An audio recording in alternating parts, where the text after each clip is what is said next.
fail us. They fail us as workers, and they fail us as a community. Right. We are in the trenches fighting for universal PPEs. We're fighting for equitable pay. We're fighting for the respect and dignity that we deserve. That's why across Illinois, 4,000 clerical, professional, technical, and service and maintenance workers are ready to stand alongside INA.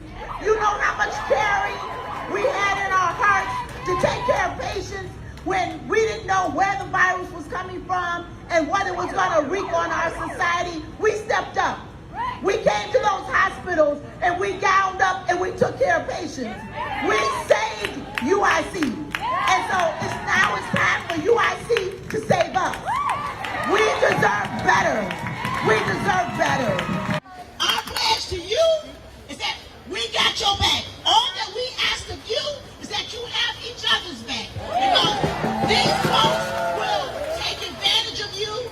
They will take all that you got, including your life. Right? So, we ain't playing. We ain't playing.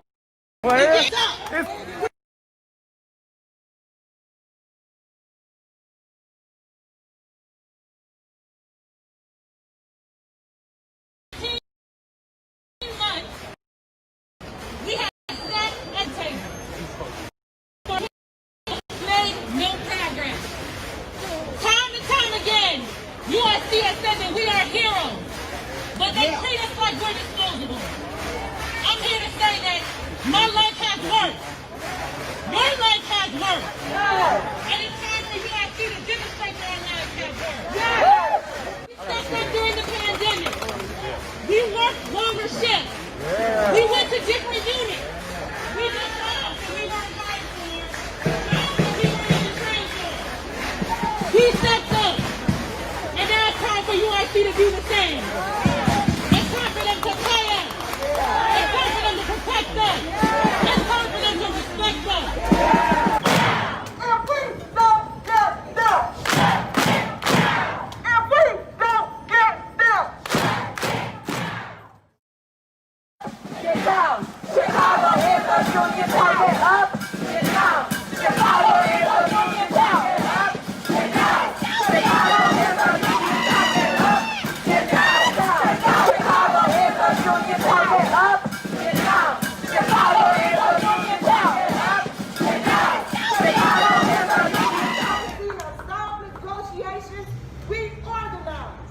While they participated in bad faith bargaining, we organized. And when they continue to disrespect us in a contract fight with global pandemic, we organize. We stand ready to shut this place down.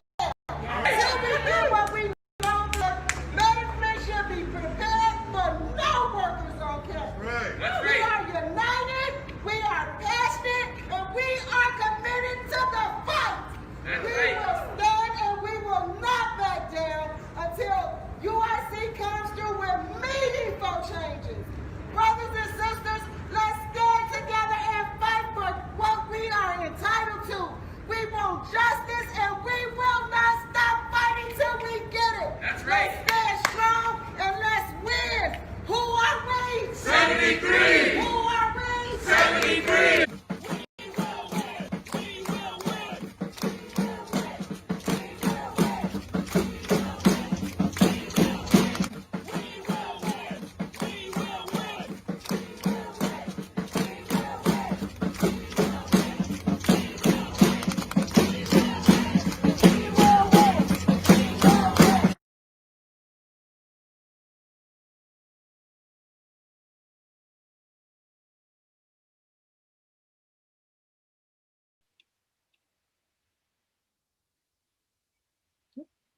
Hi everyone, welcome. Today I'm interviewing Joe Iosbaker about the recent strike at the University of Illinois Chicago by the Service Employees International Local 73 and the Illinois Nurses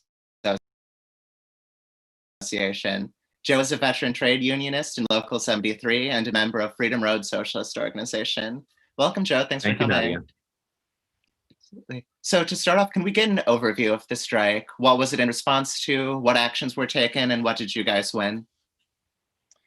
To begin with, 5,000 workers, members of my union and the INA, went on strike in the midst of the greatest economic crisis in 80 years since the Great Depression, and we won an historic victory. The nurses went out on September 12th for 7 days, and Local 73 went out on September 14th for 10 days. The strike was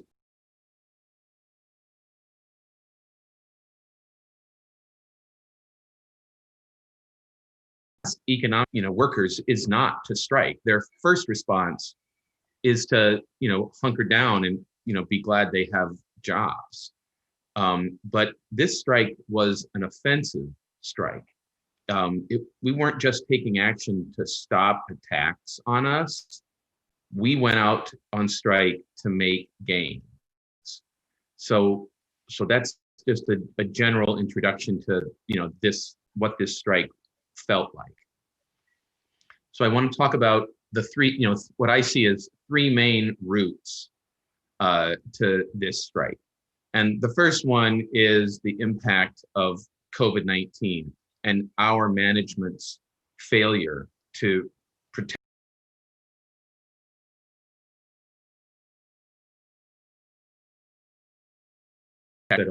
including an old friend of mine, Juan Martinez, who had been a union activist together with me for more than 10 years, going back to the early 2000s. And then another brother, who were both hospital employees, died. The other guy was a phlebotomist. And then two nurses and the spouse of a nurse also died. And in addition, by the way, there were two other workers at UIC who were also friends of mine. I've been working there for 30 years. I know a lot of people.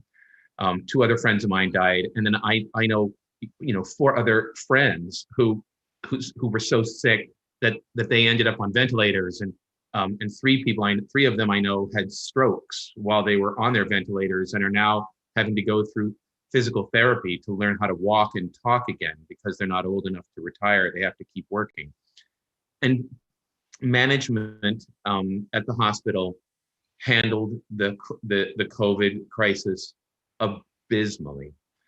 I mean, at the beginning of the crisis, workers in the hospital who wanted to wear masks were told that unless they were on a COVID unit, they could not wear masks. Four other friends because it was a bad look, who were so sick, scare the patients. And right there can be revealed what management was really doing. Management was not worrying about protecting us. Management was worried about their paying patients. Inpatient procedures is how the hospital makes money.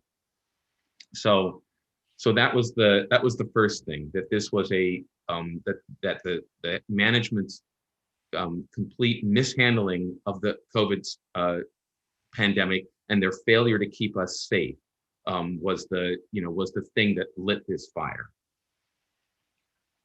The second thing was economics.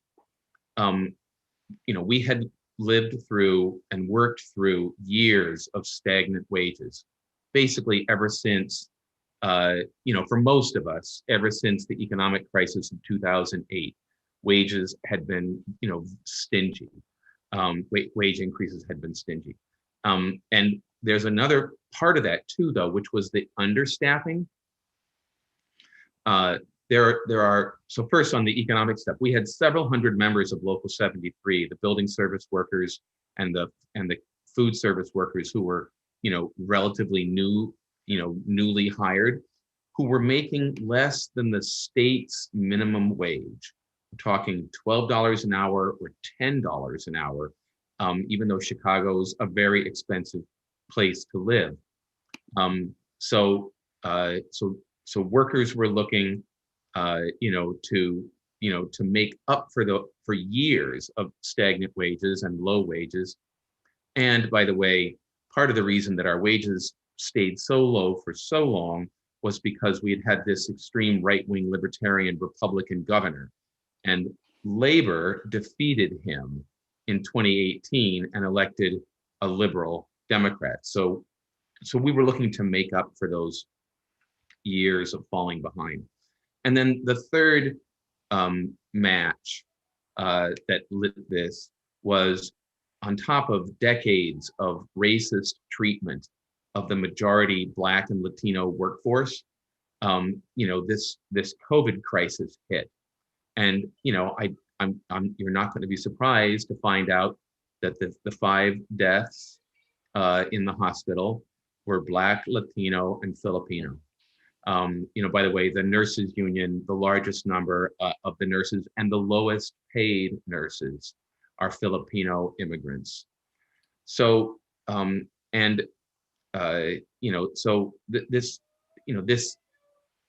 racism had been it's decades of racist treatment, really, by the university administration.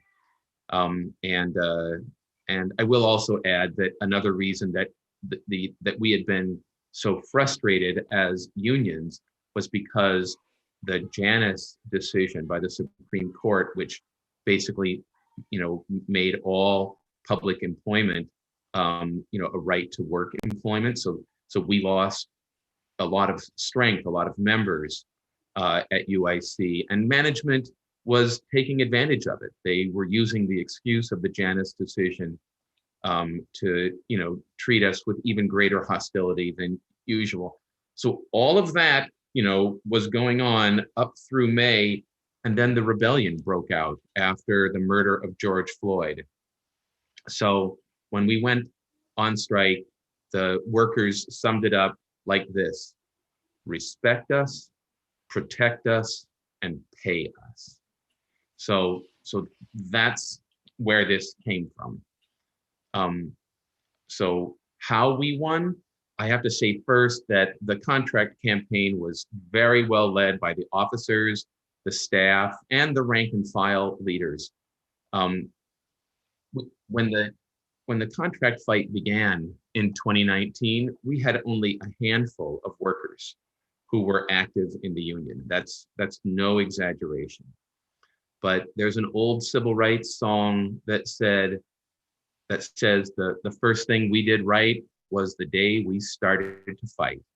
So we started to fight, and we built from very small to the biggest strike since the economic crisis in the country.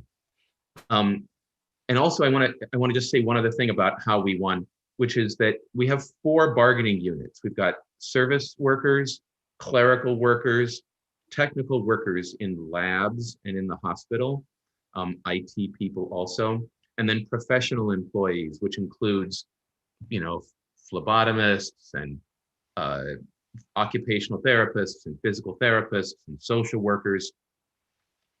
But we don't all bargain at one table. These are 4 separate contracts, and we had 4 different bargaining committees. So we had to overcome a problem that had really affected us in past contract fights. We had to get the 4 committees to agree to support each other. And really the bottom line was nobody goes back to work until everybody goes back to work. And I want to give recognition. I hope my sister is Kathleen Jensen, my brother Andre Reed, and my sisters Regina Russell and Tawanda Vaughn. They're from the 4 different bargaining committees. I hope they're all watching, because it was their leadership, because we had been through the experience of having management pit different committees against each other and getting us to settle on 2 of them while 1 stayed out, or settling on 1 while 3 stayed out. And they, with their leadership, the committees stayed united, that we all had to go back together, a victory for all. So a third thing to say is that, as is often the case in the union movement, management was our best organizer. Their refusal to bargain in good faith over contract negotiations their handling of the changes in regarding COVID-19 protections, you know, it just enraged the members. And so when we voted on the strike, it was 94% of the workers voted yes to strike. And then when in the days before we went out on strike, management started hiring scabs and paying the agencies sometimes double our wages in order to, that they could have staff to overcome our being on strike, which just drove the workers, you know, into an even greater anger. The last thing to say is that public sector strikes are political strikes. And what I mean is that that really key to victory is public opinion. And basically the story of Black, Latino, and Filipino workers and nurses sacrificing, including losing their lives to care for patients and students. You know, we won the strike, you know, in a sense, even before we went out on strike. I will say that, shutting down the university, keeping it going for 10 days, and in the final days, escalating, getting the UPS delivery people to stop deliveries to the university buildings, to the hospital, to the research labs. And then on the last day of the strike, we got Teamsters and other laborers to refuse to cross our picket lines, building the university's prize new surgery center. Those, I think, helped to push management over the edge. And then the last question, what was won? So number one, we got a guarantee of adequate, PPE. We got a 4-year contract. And, I actually wasn't on the bargaining committee this year, but my back of the matchbook calculations, I believe the wage increases that we won by striking will cost UIC about $2 million a year over what they thought they were going to get away, in these contracts. So $8 million over the course of 4 years. Those building service workers and those kitchen workers, they're immediately brought up to $15 an hour. We got bilingual pay for hospital workers, and in our clinics. We've been demanding this since 1998. We got these new vacation procedures because one of the things management has done, because they've had such low levels of staffing, that they're constantly moving people's shifts, just giving them like 2 weeks notice. And when you've got kids or you're taking care of elderly patients, elderly parents or something, having your shift move from day to night or night to day in 2 weeks, it's just devastating. So we're putting a stop to that. The nurses won safe staffing levels that until this strike only existed in the state of California. 5 patients per RN. Protections against outsourcing our jobs. And I'll say too, finally, our contracts are 4 years. These are 4-year contracts for the union, for Local 73, and 4-year contracts for the INA. So when we get back to bargaining in 4 more years, we'll be lined up together. So that's another, just a union fighting win for us. Yeah, it is a major win and really inspirational, I think, to the rest of us in the labor movement, which I am. I was in a shop afflicted by COVID, as we all have been, and hearing a win like this is an incredible story. So thank you to you and to all of your brothers and sisters in the union who got this win for all of us, ultimately. All right. So my next question, you are also a member of Freedom Road Socialist Organization, as am I, and I'm wondering what influence Freedom Road had on this strike. So as I was, I spoke about a couple of comrades, Regina and Angie, earlier. We have comrades who are part of the union, one each. Those two comrades are both in the clerical bargaining committee. Regina is also an elected member of the union's executive board. By the way, Local 73 has 29,000 members, 100 different employers, state, county, and municipal contracts across the state of Illinois, and even some in Indiana.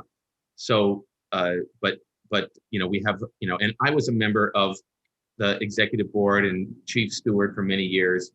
As I said, I've worked there for 30 years. I've been involved in Local 73, and Freedom Road members have, we've over the years, we've had a lot of leadership within the union. We worked to build up the union. When I got involved, it was really pathetic. And we've had comrades in the Nurses Association as well on staff and rank and file. More particularly in the decade, so we have new leadership. Diane Palmer, our first Black president, was elected in 2018. In the decade before that, our old leadership was corrupt, and they got more corrupt. And so Freedom Road at UIC, we built a rank and file organization to keep the union alive. And we went into opposition to that leadership when they sold us out in our 2014 contract fight. And then we helped elect Diane Palmer as the first Black woman president of the union. So during the strike, myself, I was, called upon to speak several times at a board of trustee meeting just before the strike, and at rallies during the strike. Angie was called upon to speak, at one of the major rallies during the strike. And then we also had ties with some of those Teamsters that helped Local 73 to stop the deliveries by UPS and help shut down that construction site.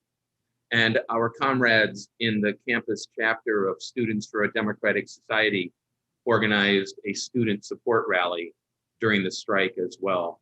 We also used Fight Back News a lot. We published a story almost every day during the strike. The largest circulation of one article, which I think I shared in the Google Doc, I don't know if you can post that in the chat, that had over 15,000 views. And then we, because a lot of our members at UIC don't get their news online, we printed copies of those articles and distributed over 2,200 articles, 2,200 copies on the picket lines over the 12 days. And then finally, President Palmer and President Doris Carroll of the Illinois Nurses Association are going to be our honored guests at Freedom Road's annual awards dinner, which we call our People's Thanksgiving. It's an anti-racist Thanksgiving. That whole Thanksgiving thing is a racist myth, but we give thanks for what we really are thankful for, which is, fighting communities and organizations and fighting leaders in our community. So that'll be on December 5th at 4 p.m. if anybody wants to check out it'll be virtual.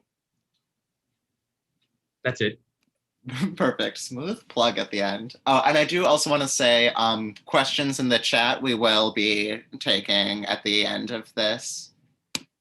So definitely anyone who has them, drop them there. All right.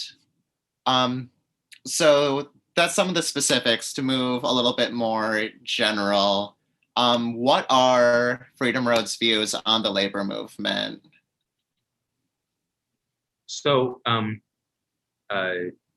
so number one, Freedom Road recognizes that the the working class is the class that has the potential to bring about fundamental social change. The working class is the majority of our society, and we are positioned in society to shut shit down in a way that, students students can be very disruptive, but in the case of, look at this strike where we shut down one of the largest hospitals and one of the largest universities in the state for 10 days and stopped them from making profits.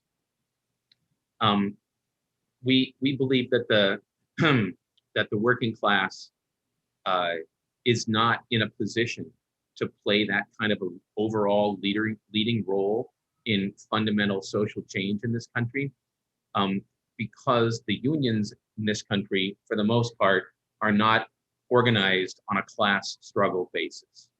So we believe that the majority of the unions, the leadership of my union, Local 73, President Palmer, Vice President Jeff Howard, Joe Richard, Science Melees, our officers, this is their second major strike in less than a year. Our leadership understands that working class people want to fight. So I'm talking about, the trade union officials and most of the rest of the workers' movement. So, and in order for the workers to even just defend themselves, let alone, fight for a better world, those unions have to be transformed. They have to be turned from kind of business unions or class collaborationist unions into class struggle unions. That's our general approach. Perfect. Yeah, I think that's a great summary of that. Yeah, and we talk about a lot of this in our document, Build a Fighting Workers Movement, which you can find on our website. There's a quote in that: US unions have to be transformed into class struggle organizations. This is not just a matter of getting good people elected into union office. It is a matter of fighting from within and employing the methods and strategies that will turn the existing unions into the organizations that workers need them to be. And a major part of that strategy for us is something that we call the Militant Minority. Are you able to help explain that for people based on your experience, any way that was able to help you in this strike or previous strikes or in other labor actions that you know about? So I have to confess, this is the first time I've been on strike. It's always a bridesmaid, finally a bride. I had walked many, many picket lines over my 30 years in the trade union movement. But I will go back to what I talked about earlier. Our old leadership, as they became more and more corrupt and and sold us out, we built the militant minority to challenge them and to try to make them fight. And in 2014, they finally went too far when they sold us out in our contract fight that year. And Freedom Road led the formation of a militant minority, a militant minority organization within the union. We got the members of all 4 of our bargaining committees to come together and form an organization independent of the officers. We called it the Joint Bargaining Committee. And we adopted a set of principles that we demanded that the leaders of the union accept, and we forced them to accept that there would be no more, bargaining behind our backs. There would be no more side conversations. That every time when we're in negotiations for a contract, if the union staff wanted to talk to management in a side conversation, they had to take a rank and file member of the Joint Bargaining Committee with them. And that Joint Bargaining Committee was still in place. So that old sellout leadership got so bad that in 2016, the International the national union. In this country, they call them internationals, stepped in and removed those old officers. They were so corrupt. But at the exact moment that they removed them, we were preparing a slate of rank and file workers to run against them. And when the trustees came in, and Diane Palmer was one of the trustees, our joint bargaining committee, we immediately requested a meeting with the trustees, and we showed them our document. We brought, not everyone, but all the leaders of the 4 bargaining committees to meet with them to say, we understand the international has the constitutional right to, to put people in to run the local, but at UIC, this is how we are going to expect you to relate to us. And the trustees agreed to our terms. And as a result of that relationship, and the result that we had a rank and file organization already in place, it's one of the reasons that President Palmer knew that when a strike was called at UIC, that we would have, at least the kernel of a union that could help lead a strike. And I will tell you, Kathleen Jensen, Andre Reed, Regina Russell, Tawanda Vaughn, they were all members of that joint bargaining committee, and they all played leading roles in this strike in the 4 different bargaining committees. So that's a practical application of the militant minority idea. Yeah, that's an incredible example. I just think there's so much to learn in this strike for all kinds of trade unionists. To move this into another direction that I think really ties into, you definitely gave a little bit of this context in your overview, but just to get a little deeper into it, this country has had months of uprisings against police brutality. Now, pretty much every state, I'm sure most of the cities of anyone watching this right now. So what effect did that political climate have on your strike effort? Well, to begin with, you don't have to tell the Black, Latino, and Filipino workers at UIC that the way management treats them is racist. Yeah. But the fighting spirit that workers had on our picket lines, Freedom Road believes that fighting spirit is an expression of the rebellion that erupted in the streets of Minneapolis and then Chicago and then hundreds of other cities after the murder of George Floyd. In Freedom Road, we believed, from that day, we believed that rebellion was going to, emerge within the trade union movement. And the article that I wrote, that I referenced earlier, that's that article. That's part of the reason that article was read over 15,000 times online, was because it brought forward that idea that the militancy. I mean, I don't know how many folks were able to see that video, but if you didn't get to see the video, it should be able to watch it again.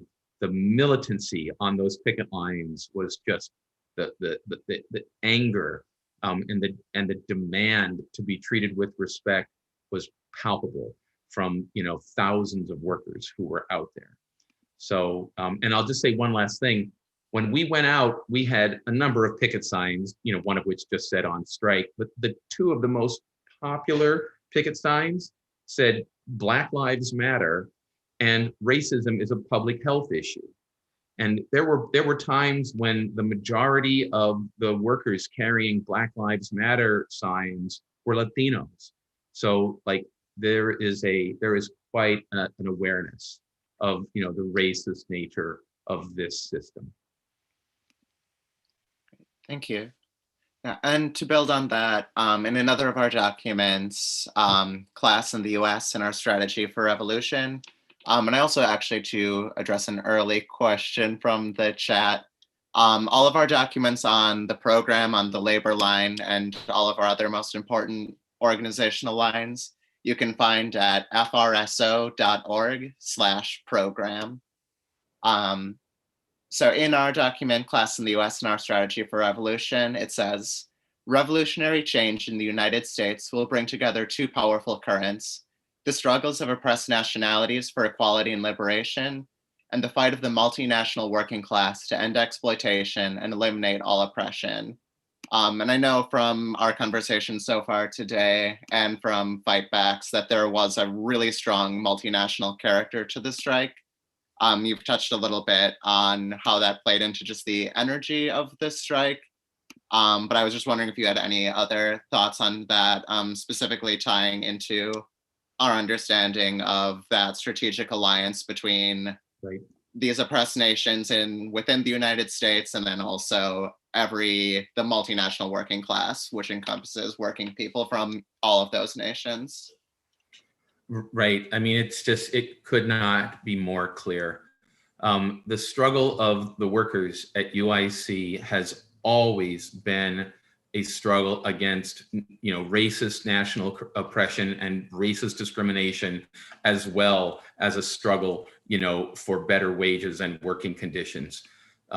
And that history is why Local 73 was the first union in Chicago to endorse the legislation for community control of the police put forward by the Chicago Alliance Against Racist and Political Repression. The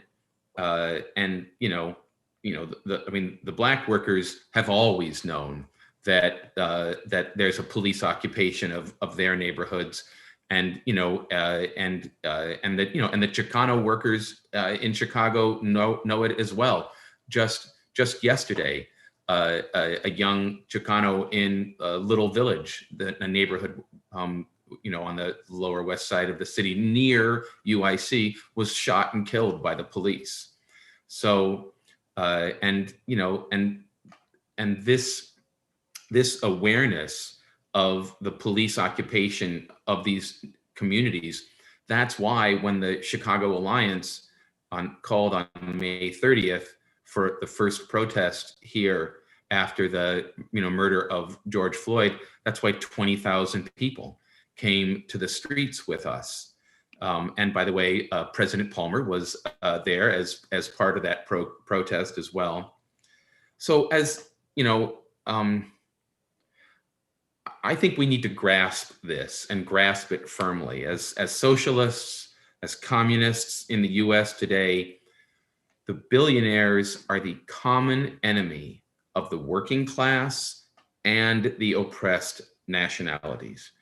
And the struggles of working people and the freedom struggles of Black people, of Chicanos, Puerto Ricans, Filipinos, Mexicanos, Arabs, Asians, all of those nations who are super exploited by the rich white capitalists. It's not just that we have a common enemy, we have a common goal. To bring an end to this system, those two movements have to unite. It was clear to the, because there's, like 20% of the strikers are white as well, so it was at UIC. So it was very clear that we have to unite against our common enemy, and all of us, white workers as well, we have to take up the struggle against racist and national oppression. And I believe we actually have a video clip that kind of ties into where we're at in this conversation. Do we have that ready? Perfect. All right, we can run that now.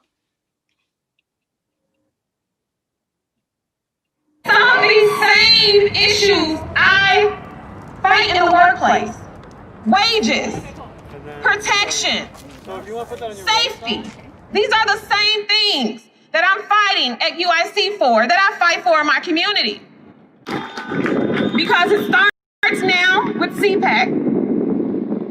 And once we get this in place, those same things could be transferred over to these larger institutions and these larger facilities so that we can have fair rights for everybody. We're in the biggest strike of the pandemic. This is huge. It's a historic strike because they are striking for Black lives too. This is what our struggle is about, and this is why we must have unconditional solidarity with each other.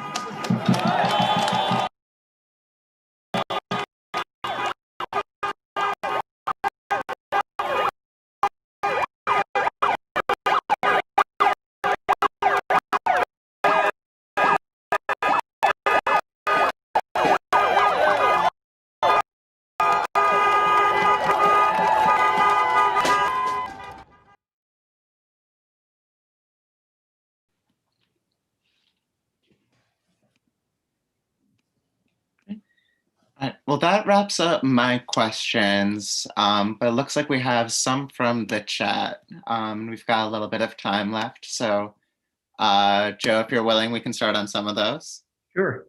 Great. Okay, so our first question, do you have advice for workers without unions on how to demand PPE in their workplace?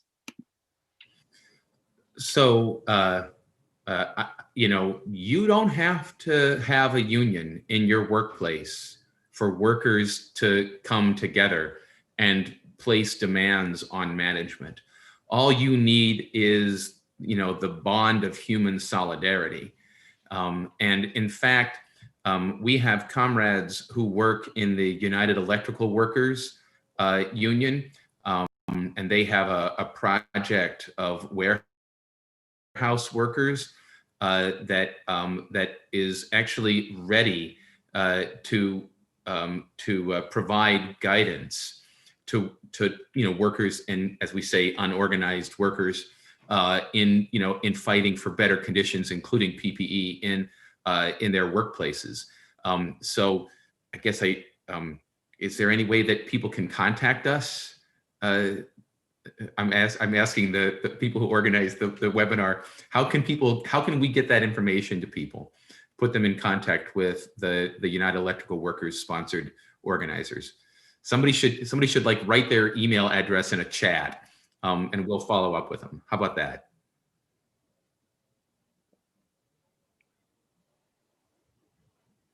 We can work on that. And I'll also just say the first place to start in any level of workplace organizing is just to start having conversations with your coworkers, and building that trust and building relationships between all of you. That's really where everything has to start from. Right. And we can circle back if we get those links set up. But for now, oh, this is a good question. How do you talk to workers who may have backwards views on race or on women? Well, the first thing to make it clear is that you don't accept backward views on racist ideas or sexist ideas. You have to distinguish yourself as, as a person of principle. And then, I think that the best way to struggle around backward ideas is in the course of going somewhere, and building a fight for better wages and working conditions requires all workers to unite, and that includes white workers uniting with Black workers and Latino workers and men workers uniting with women workers. I will say that beyond that, the working class movement has to take a firm stand against racism, racist attacks, sexism, sexist attacks, and in addition, in defense of our, queer and trans, siblings as well. And not just, against overt racism. The workers' movement, if we're ever going to get out of this, terrible system that we live in, the workers' movement is going to have to be one to supporting not just like not being racist. That's not gonna defeat our enemy, because there, as you now know, there are plenty of people who claim to not be racist who are supporting Donald Trump. We need to get people in the workers' movement to actively support the demands of the oppressed. So, but stage one is, get involved in a common fight, and in the course of that fight, there will appear the material possibility of uniting people against a common enemy. Perfect. Okay. Next question. As a socialist, what kind of union job should I get? Well, in this economy, you should probably get any job you can, because it's better to be, as my parents taught me, 40 years ago, it's easier to get a job if you already have a job. So, but strategically, I think that work for employers that are unionized are better than going to work for an employer that is not unionized. There's this, there's an expression in the labor movement, even a bad union is better than no union. But if you're thinking, if you're a political person and you're trying to think strategically, why don't you get a job at the United Parcel Services? Because that is a nationwide, in fact, international company that is unionized, around the country with central contracts. So no matter where you are, you could probably get a job with UPS. And the Teamsters Union has a reform movement within it nationally as well. There's lots of articles on Fight Back News about the reform movement in the Teamsters. And I'm just going to tell you, on those last days on strike at UIC last month, spirits were flagging. But when we convinced the UPS drivers not to cross our picket lines and to drive away from those loading docks with their trucks filled with deliveries for the university, the workers felt so powerful. So those UPS workers, let's just say they're in that earlier video. There's a photo of scores of workers gathered around a couple of men in brown shorts who were just so happy that the Teamsters were standing with us. Perfect. Okay, and this is a great final question for us today. What's the next step for your union in your fight? So at, oops, my sticker came off. At UIC, we now have to consolidate. As I said at the beginning, a year ago when this contract fight began, we were pathetic. We had only a handful of stewards. You can win the best contract on earth, but if you don't have a steward structure in place to defend it, it will quickly become meaningless because, management has people whose full-time job is to exploit us and to get around the union contracts. So we have to have stewards in place. So we're in the process of training massive numbers of stewards and keeping, and in every one of these workplaces, where everybody went back to work, I mean, while the $15 an hour went into effect immediately, the supervisors are the same assholes. You know, there's so many things that are in place to divide workers.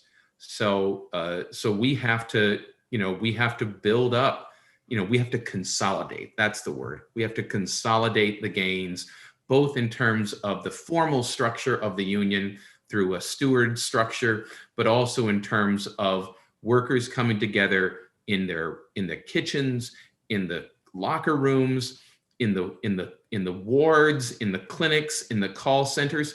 I'll tell you, here's one.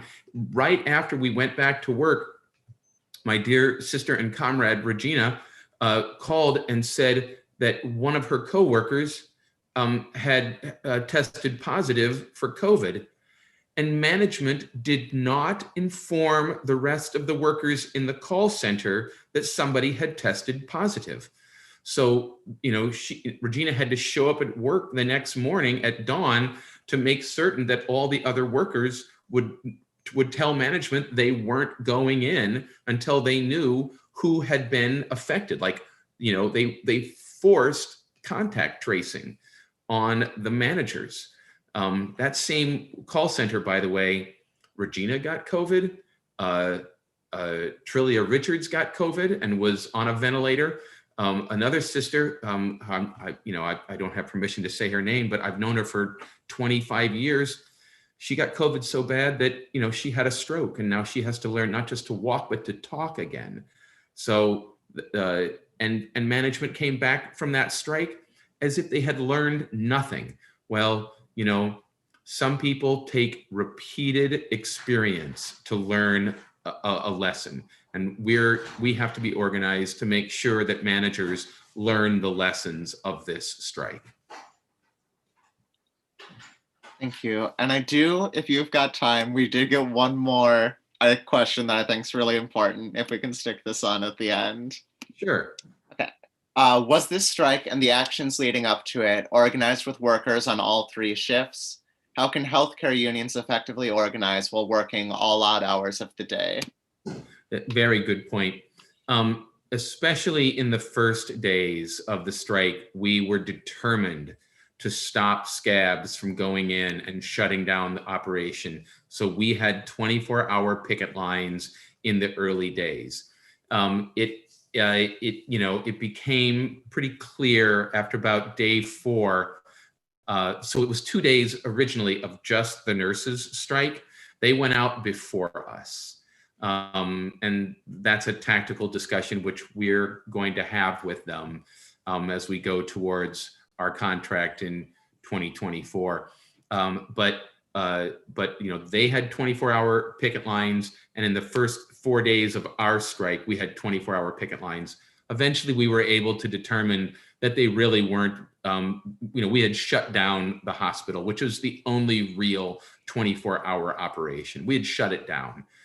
So we were less concerned about them bringing scabs in.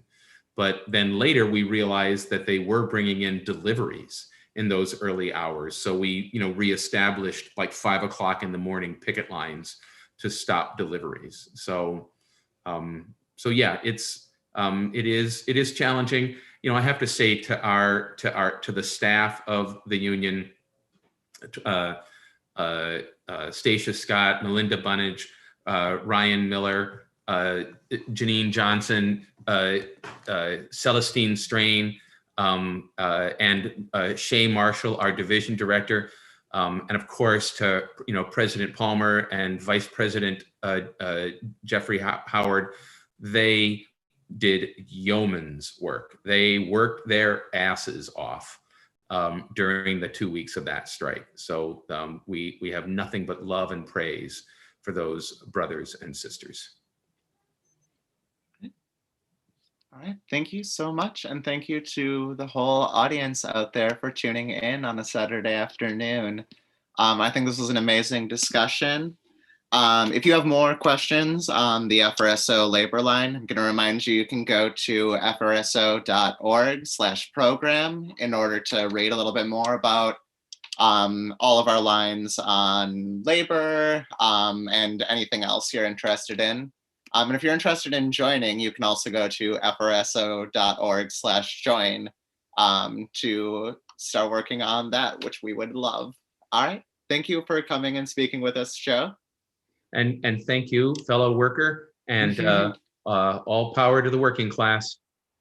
All power to the working class. All right. Thank you, everyone.